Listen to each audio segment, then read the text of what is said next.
করব। পটলগুলোকে এভাবে কেটে নিয়েছি, গোটা নিলেও হতো, আমি কেটে নিয়েছি একটু তেল মশলা ঢোকার জন্য। আর এখানে রেখেছি শুকনো লঙ্কা, এগুলো সব ভেজে নেব।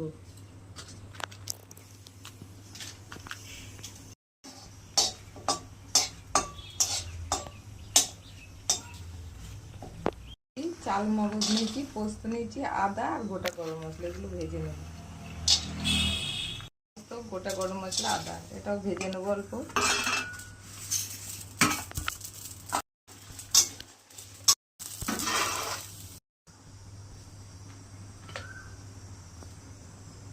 আমি সর্ষের তেলে রান্নাটা করছি।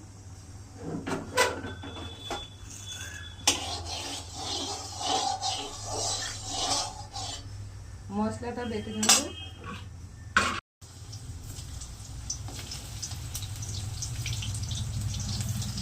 পটলগুলো ভেজে তুলে নেব। ভেজে নিয়েছি সব পটলগুলো, এভাবে ভেজে নেব। পটল এমনি ভেজে নিচ্ছি, লবণ হলুদ মাখালি কড়াইয়ে লেগে যায়। পটল ভাজার তেলেই একটা শুকনো লঙ্কা, একটু কালো জিরে দেবো, আর তেল দেবো না। চালটাও দিয়ে দিলাম।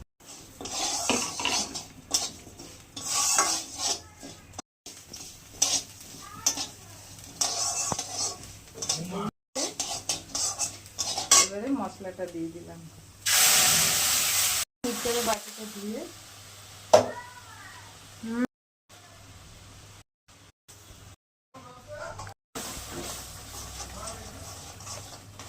মশলাটা একটু কষিয়ে নেব। ভালো সেন্ট দেবে। আমি পটলগুলো দিয়ে